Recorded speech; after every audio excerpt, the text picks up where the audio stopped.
একটি village scenery painting করব। এজন্য প্রথমে আমি পেন্সিল দিয়ে ড্রয়িং করে নিব। এখানে আমি ফার্স্টে দুটি ঘর আর্ট করে নিয়েছি, দেন ঘরের সাইডে দুটি গাছ দিয়েছি, আর ঘরের সামনে আমি নদী রাখা ট্রাই করেছি। নদীর পাশে কিছু পাথর দিয়েছি।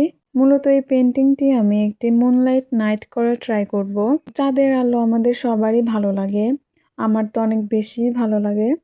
তো এখানে আমি আকাশ বোঝানোর জন্য ব্লু আর হোয়াইট কালারটি মিক্স করে করেছি। গাছের পাতার কালারটি করতে আমি এখানে ডিপ গ্রিন ইউজ করেছি।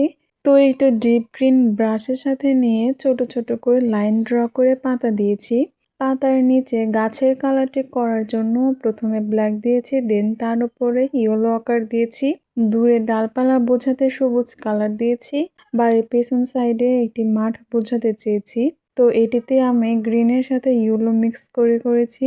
তারপর ব্ল্যাক কালার দিয়ে বেড়া দিয়েছি। ঘরের জন্য আমি এখানে দুটি কালার ইউজ করেছি। প্রথমে আমি পুরো ঘরে ইয়েলো আকার দিয়েছি, দেন ইয়েলো আকারের সাথে ব্ল্যাক মিক্স করে ঘরের চাল করেছি।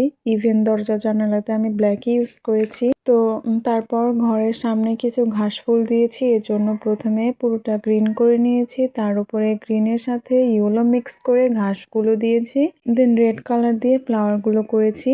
নদীর পাশে যে আমি পাথরগুলো ড্র করেছিলাম, এখানে প্রথমে ইয়েলো আকার করেছি পুরোটা, তারপর ব্ল্যাক দিয়ে রাউন্ড করে ওপরে হোয়াইট কালার দিয়েছি, দেন নদী বোঝাতে ব্লু আর হোয়াইট করেছি। পুরোটা ব্লু করে ওপরে হোয়াইট দিয়ে আমি পানির ঢেউ বোঝানোর চেষ্টা করেছি।